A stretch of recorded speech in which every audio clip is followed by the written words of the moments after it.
So hello students, welcome to my channel maths Adda. So आज का हमारा टॉपिक है multiplying a monomial by a polynomial. Okay, so इस topic के अंदर हमें पढ़ना है कि what is a binomial, what is a trinomial and what is a polynomial. ठीक है, और इंडिविजुअली मल्टीप्लीकेशन तो हम लोग पढ़ेंगे ही। इस टॉपिक के अंदर बस यही टॉपिक को हमें समझना है। तो बाइनोमियल क्या होता है, जैसा कि इस प्रीवियस वीडियो में मैंने आपको बताया था कि मोनोमियल क्या होता है, जिस एक्सप्रेशन में क्या हो, वन टर्म हो सिर्फ। तो बाइनोमियल, बाइनो मीन्स टू। ठीक है, तो जो एक्सप्रेशन जिसमें टू टर्म्स होंगे उनको क्या बोलेंगे, बाइनोमियल्स बोलेंगे।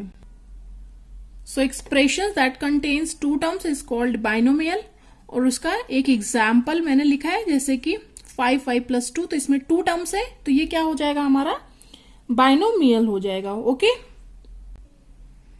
तो नेक्स्ट है ट्राइनोमियल। ट्राइनोमियल क्या होता है, तो ट्राइनोमियल में जैसे ट्राई है तो मतलब तीन, तो एक्सप्रेशन जिनमें हमारे क्या होंगे, तीन टर्म्स होंगे, उनको क्या बोलेंगे, ट्राइनोमियल्स बोलेंगे। तो expression that contains three terms is called trinomials. Okay, इसका एक एग्जाम्पल आपको बता देती हूं मैं। तो ट्राइनोमियल का एक एग्जाम्पल मैंने लिख दिया है, 4p² प्लस 5p प्लस 7। ये एक्सप्रेशन जो लिखी हुई है इसमें क्या है, थ्री टर्म्स है, तो ये क्या हो जाएगा, हमारा ट्राइनोमियल। सो नेक्स्ट हम समझेंगे कि पॉलिनोमियल क्या होता है। तो पॉलिनोमियल होता है एन एक्सप्रेशन कंटेनिंग वन और मोर terms with non zero coefficient. ठीक है, मतलब कि वन और मोर टर्म्स, मतलब कि बाइनोमियल भी और ट्राइनोमियल भी, सब में वन से ज्यादा टर्म्स होते हैं दोनों में ही, तो ये भी हमारे पॉलिनोमियल ही हो गए। कोई भी एक्सप्रेशन जिसमें एक से ज्यादा टर्म्स होंगे उनको पॉलिनोमियल कहते हैं, जिसमें नॉन जीरो कोफिशिएंट होगा। ठीक है ना, या फिर हम कह सकते हैं नॉन जीरो कोफिशिएंट का वो कि उसके जो वेरिएबल्स होंगे उनमें क्या होगा, नॉन निगेटिव इंटीजर्स होंगे उनके साथ as exponents. Okay, I hope आप लोगों को ये समझ में आ गया होगा। इस टॉपिक में हमें इतना ही समझना था बस। नेक्स्ट टॉपिक है हमारा multiplying a monomial by a binomial. मतलब कि हमें ऐसे दो एक्सप्रेशंस को मल्टीप्लाई करना है जिसमें से एक में क्या होगा, एक टर्म होगा और दूसरे में क्या होगा, दो टर्म होंगे। ठीक है ना, तो आइए इसका एग्जाम्पल सॉल्व करते हैं। एक है हमारा मोनोमियल क्या है, 3x हम लोग लेट कर लेते हैं, और बाइनोमियल जो है हमारा वो 5y प्लस 2 ले लेते हैं। ओके, अब हम इन दोनों को मल्टीप्लाई करेंगे। तो पहले तो इसे लिख लेते हैं कि यस, हमें इन दोनों को मल्टीप्लाई करना है। तो 3x multiplied by 5y plus 2। ठीक है ना, तो इसमें क्या यूज होगा, आपको देख के समझ में आ रहा होगा कि यहाँ पे मल्टीप्लीकेशन का साइन है और अंदर हमारा एडिशन का साइन है, तो ये क्या हो जाता है, हमारा डिस्ट्रीब्यूटिव लॉ हो जाता है। ठीक है ना, उसी को यूज करते हुए हम इसको सॉल्व करेंगे कि 3x जब ब्रैकेट ओपन करेंगे तो क्या होगा, 3x multiplied by 5y plus 3x multiplied by 2। ठीक है, ये हो गया हमारा डिस्ट्रीब्यूटिव लॉ फॉलो हो रहा है यहाँ पे। ठीक है, अब 5 3 जो 15 xy सिंपली मल्टीप्लाई करना और 3 2 जो 6x, ये आ गया हमारा दोनों का मल्टीप्लीकेशन। नेक्स्ट एक और एग्जांपल ले लेते हैं कि मोनोमियल हमारा -3x है और बाइनोमियल है -5y प्लस 2। ठीक है, तो इसको मल्टीप्लाई करेंगे तो वो ये भी सेम मैनर में ही मल्टीप्लाई होगा। -3x ब्रैकेट ओपन होगा तो -5y और प्लस -3x मल्टीप्लाइड बाई 2। ठीक है, यहाँ पे माइनस माइनस साइन प्लस हो जाएगा, माइनस माइनस 5 3 जो 15 और xy आ जाएगा प्लस, सॉरी यहाँ पे, चलिए इसको अभी अंदर लिख देते हैं साइन, क्योंकि यहाँ पे साइन माइनस आ जाएगा, क्योंकि एक में ही माइनस साइन है, तो माइनस साइन आएगा। 3 2 जो 6x, वैसे आप यहाँ पे डायरेक्ट लिख दीजिएगा, मुझसे गलती से लिख गया था प्लस साइन, तो इसका आंसर क्या आ जाएगा, 15xy माइनस 6x। ओके, एक और एग्जाम्पल हम लोग ले लेते हैं। क्या लेंगे, मोनोमियल होगा हमारा 5xy और मल्टीप्लाई करेंगे हम बाइनोमियल y² प्लस 3 से। ठीक है, तो इसमें भी सेम होगा, 5xy मल्टीप्लाइड बाई y² हो जाएगा। ठीक है, और प्लस 5xy मल्टीप्लाइड बाई 3 हो जाएगा। ठीक है ना, सिंपल मल्टीप्लीकेशन है, बट मैं आपको 2-3 एग्जाम्पल करके दिखा रही हूँ कि आपके दिमाग में एक बार सेट हो जाए, फिर उसके बाद आपको सिर्फ और सिर्फ फाइनल एग्जाम में रिवीजन की जरूरत पड़े। बीच में बिल्कुल भी ये चैप्टर इतना इजी है, आप लोग को रिवीजन की भी जरूरत नहीं पड़ेगी। ठीक है, अब ये हो जाएगा 5 मल्टीप्लाई करेंगे तो एक्स वाई क्यूब प्लस इसका मल्टीप्लीकेशन क्या आएगा 5 3 15 x y. Okay, I hope आप लोगों को समझ में आ गया होगा ये। तो यहां पर मल्टीप्लीकेशन किसका हम पढ़ रहे थे, मोनोमियल का बायनोमियल से। तो पहले हम मोनोमियल लिख ले रहे थे, फिर बायनोमियल लिख ले रहे थे। ठीक है, अब अगर हम सोचे कि अगर हम बायनोमियल को मोनोमियल से करें तो क्या सेम आंसर आएगा? सेम, अगर हम बायनोमियल और मोनोमियल सेम लेते हैं तो अगर हम बायनोमियल को मोनोमियल से करें, पहले बायनोमियल रख लेते हैं। ठीक है ना, तो 5 प्लस 2 जिसको अभी हमने ऊपर किया था ये वाला, ठीक है ना, इसको मल्टीप्लाई करते हैं मोनोमियल 3x से, देखते हैं आंसर सेम आएगा। तो मल्टीप्लीकेशन है तो ऑब्वियस है यहां पर, बट क्या कौन सा लॉ फॉलो हो जाएगा, कॉम्यूटेटिव लॉ हो जाएगा। ठीक है ना, तो ये हो गया। फिर हम इसको लिखते हैं, इसको क्या कहते हैं, पहली बात तो ये ऐसे लिखा हुआ है, इसको हम जैसे पहले लिखा हुआ था उस तरीके से लिख लेते हैं, आपको समझने में ही इजी होगा। अदरवाइज ऐसे भी आप कर सकते हो ओपन ब्रैकेट और आपका आंसर आ जाएगा। तो अंदर मल्टीप्लाई करेंगे 3x मल्टीप्लाइड बाई 5y, तो 5 3 15 xy हो जाएगा, प्लस 3 2 6 x हो जाएगा। सेम आंसर आ रहे हैं, कुछ भी फर्क नहीं है, बस ये बुक में करके दिखाया था मैंने, आप लोग को भी बता दिया कि डाउट क्लियर हो जाए। चाहे तो मोनोमियल को बायनोमियल से मल्टीप्लाई करें या बायनोमियल को मोनोमियल से, अगर सेम है दोनों में तो क्या होगा, आंसर हमारा सेम ही आएगा। ओके, तो नेक्स्ट टॉपिक है हमारा multiplying a monomial by a trinomial.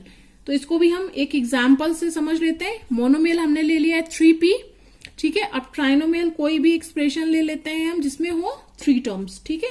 तो 4p square plus 5p plus 7, ठीक है। अब इसको हम मल्टीप्लाई कर देते हैं, तो 3p ब्रैकेट ओपन होगा, वही डिस्ट्रीब्यूटिव लॉ यहां भी फॉलो होगा। 4p square plus 3p multiplied by 5p plus 3p multiplied by 7। Okay, ये हो गया। अब इसको हम मल्टीप्लाई कर देंगे, 4 3 12 p cube plus 5 3 15 p square plus 7 3 21 p। तो ये आ गया हमारा आंसर मल्टीप्लीकेशन का। ओके, तो स्टार्ट करते हैं हम लोग एग्जाम्पल। इसके बाद example number 5 page number 99 NCERT book में। इसमें फर्स्ट पार्ट में दिया गया है हमें x minus 3 plus 2 for x is equal to 1। हमें क्या करना है, सिंप्लीफाई करना है एक्सप्रेशन को और इवेल्युएट करना है जैसा डायरेक्ट किया गया। तो इसमें हमें पहले ये एक्सप्रेशन हम सॉल्व कर लेंगे और फिर x इज इक्वल टू 1 रख के बताएंगे कि उसकी वैल्यू क्या आएगी। ओके, तो जैसे कि एक्सप्रेशन दिया हुआ है तो इसमें अंदर मल्टीप्लाई कर देंगे, x multiplied by x minus x multiplied by 3 plus 2, ठीक है। तो ये क्या हो जाएगा, x square minus 3x plus 2, ठीक है। अब हमें किसके लिए वैल्यू निकालनी है इस एक्सप्रेशन की, for x is equal to 1। तो x इज इक्वल टू 1 के लिए x square minus 3x plus 2 की वैल्यू क्या होगी, x की जगह हम क्या पुट कर देंगे, 1 पुट कर देंगे। तो 1 का स्क्वायर 3 मल्टीप्लाइड बाई 1 प्लस 2, तो ये क्या आ जाएगा 1 माइनस 3 प्लस 2, तो 2 प्लस 1 3, ये कैंसिल हो गया, सब आ गया हमारा आंसर 0।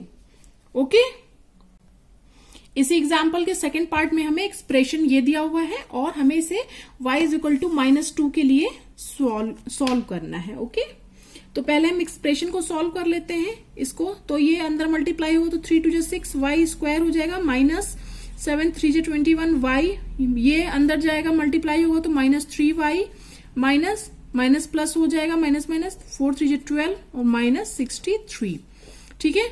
अब इसको और सॉल्व कर लेते हैं, 6y स्क्वायर और ये y वाला टर्म क्या हो जाएगा, ऐड हो जाएगा ये हमारा, तो आ जाएगा 24y और ये प्लस 12 और माइनस 63, तो ये क्या आ जाएगा -51। तो हमारा ये एक्सप्रेशन आ जाएगा। अब for y is equal to -2 के लिए 6y स्क्वायर 24y माइनस 51 की वैल्यू क्या आएगी, इस एक्सप्रेशन की वैल्यू हम क्या कर देंगे, y is equal to -2 put कर देंगे तो -2 -51।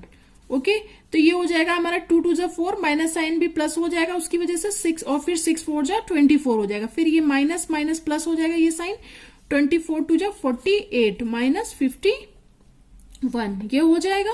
अब इसको सॉल्व करेंगे तो हमारा आ जाएगा 72 -51, तो ये वैल्यू आ जाएगी हमारी 21। बहुत ज्यादा इजी ये चैप्टर है, एक बार आप लोग मन से पढ़ लीजिए, एक बार ये वीडियो देखिए, एक बार में पढ़िए, और फिर सिर्फ शायद ही आपको ये दोबारा रिवाइज करने की जरूरत पड़ेगी। तो स्टार्ट करते हैं एग्जांपल नंबर 6। इसमें हमें ऐड करना है दो बायनोमियल्स को। ठीक है, तो फर्स्ट एक्सप्रेशन थोड़ा सा सिंप्लीफाइड वे में नहीं दिया, इसको पहले हम सिंप्लीफाई कर लेंगे। तो 5m 3 माइनस m दी हुई है, तो इसको हम कर लेते हैं सिंप्लीफाई, देन हम ऐड करेंगे। ओके, तो ये क्या हो जाएगा, 5 3 जा 15, ब्रैकेट जब ओपन करेंगे 5 3 जा 15 m माइनस 5m स्क्वायर, और हमारा सेकेंड एक्सप्रेशन दिया हुआ है वो सिंप्लीफाइड वे में है 6m square minus 13m। Okay, अब हम इनको क्या करेंगे, ऐड करेंगे। तो एडिशन हमारा इसका क्या आएगा, ये हम लोग देख लेते हैं। ठीक है ना, तो पहला एक्सप्रेशन ये हो गया 15m माइनस 5m स्क्वायर, और plus second expression 6m square minus 13m। ठीक है, तो इसको सॉल्व कर लेते हैं, बहुत इजी है। इसमें क्या है, ये पहले m स्क्वायर का टर्म लिख लेते हैं, एक सीक्वेंस में लिखेंगे, तो ये आ जाएगा m स्क्वायर, और इसको सॉल्व करेंगे तो क्या आ जाएगा प्लस 2m। तो यही आ गया हमारा दोनों एक्सप्रेशन का एडिशन। तो इसका सेकेंड पार्ट में हमें ये दो एक्सप्रेशन दिए गए, इनको हमें ऐड करना है। तो हम फर्स्ट को देख लेते हैं, फर्स्ट एक्सप्रेशन को पहले सिंप्लीफाई कर लेंगे। तो ये क्या दी हुई है, इसको डायरेक्ट हम मल्टीप्लाई करके ही लिख देते हैं, बार बार क्या ही लिखना। तो 4 3 जा 12 y क्यूब प्लस 5 4 जा 20 y स्क्वायर माइनस 7 4 जा 28 y, ये आ जाएगा हमारा पहला एक्सप्रेशन। ठीक है ना, आप लोग इसको यहाँ पे एक बार लिख के फिर उसको अंदर मल्टीप्लाई दिखा सकते हैं, क्योंकि क्या है कि स्कूल के एग्जाम में हमें क्या करना पड़ता है, एक एक स्टेप दिखाना पड़ता है। तो ये आ गया हमारा फर्स्ट एक्सप्रेशन। अब सेकेंड एक्सप्रेशन देख लेते हैं, क्या दिया हुआ है, 2y cube minus 4y square plus 5। ठीक है, इसको मल्टीप्लाई कर देते हैं अंदर, तो 2y क्यूब माइनस 4 2 जा 8y स्क्वायर प्लस 5 2 जा 10, ये आ गया हमारा सेकेंड एक्सप्रेशन। अब हम क्या करेंगे, दोनों को ऐड कर देंगे।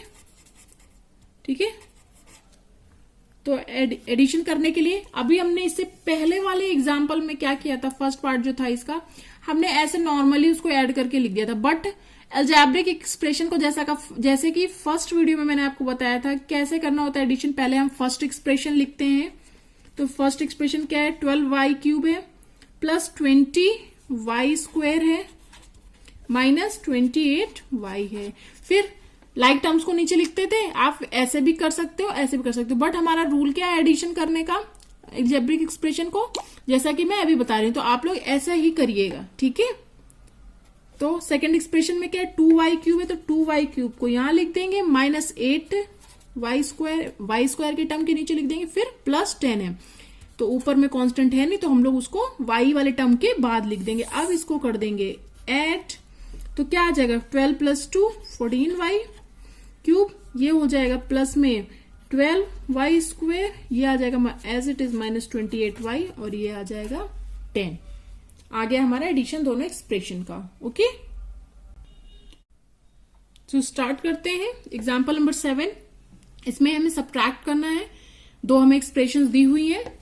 ठीक है, तो पहली एक्सप्रेशन को हम पहले सिंप्लीफाई कर लेते हैं। तो ये क्या हो जाएगी, दी क्या हुई है 3p Q p minus Q, तो इसको ब्रैकेट ओपन कर लेंगे तो क्या हो जाएगा 3p square Q minus 3p Q square.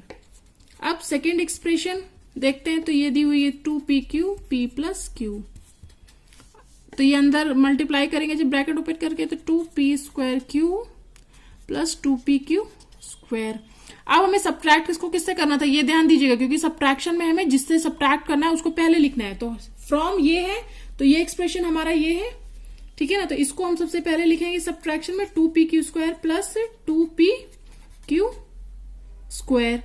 ठीक है, फिर हम क्या लिखेंगे, फर्स्ट वाली इक्वेशन जिसको हमें इससे सब्ट्रैक्ट करना है, तो 3p² माइनस 3pq², माइनस का साइन लगाया। अब हम इसे करेंगे सब्ट्रैक्ट। तो जैसा कि मैंने फर्स्ट वीडियो में बताया था, साइन जो है पहले हम यहां लिख लेते हैं, इसके साथ आएगा माइनस साइन, ये हो जाएगा माइनस माइनस प्लस, तो यहां आएगा प्लस साइन। ओके, आप करते हैं सब्ट्रैक्ट। तो 2 माइनस 3p² क्या हो जाएगा, माइनस p², और ये क्या हो जाएगा 2 प्लस 3pq², तो क्या हो जाएगा प्लस 5pq²। तो ये आ गया हमारा सब्ट्रैक्शन का आंसर। ओके, तो यहां पर हमारे क्या है, सारे एग्जाम्पल इस टॉपिक के खत्म होते हैं। ठीक है, एक्सरसाइज 8.3 हम लोग नेक्स्ट वीडियो में करेंगे, बिकॉज वीडियो बहुत लंबा हो गया है। अदरवाइज मैं आज ही इसको फिनिश कर देती। बहुत छोटी और बहुत इजी एक्सरसाइज है, नेक्स्ट वीडियो में करते हैं। तब तक के लिए थैंक यू फॉर वॉचिंग। अगर आपको मेरे वीडियोस अच्छे लग रहे हैं तो प्लीज लाइक करिए और चैनल को सब्सक्राइब करिए, तभी तो आप मेरे से रेगुलरली पढ़ पाएंगे। डेली सिर्फ एक वीडियो आपको देखना और आपका मतलब कि बहुत कम टाइम में पूरा मैथ का कोर्स तैयार हो जाएगा, सिर्फ और सिर्फ आई थिंक 4 से 5 महीने में ही। मैं बहुत जल्दी ये सिलेबस खत्म कर दूंगी इसका। तो प्लीज मेरे वीडियोस को लाइक करिए, चैनल को सब्सक्राइब करके रखिए, बेल आइकन को भी प्रेस करके रखिए, जिससे कि अपकमिंग वीडियोस के अपडेट आपको मिलते रहे। और अपने फैमिली और फ्रेंड के साथ शेयर करिए अगर आपको लग रहा है कि मेरा ये वीडियो किसी के लिए यूजफुल हो सकता है तो।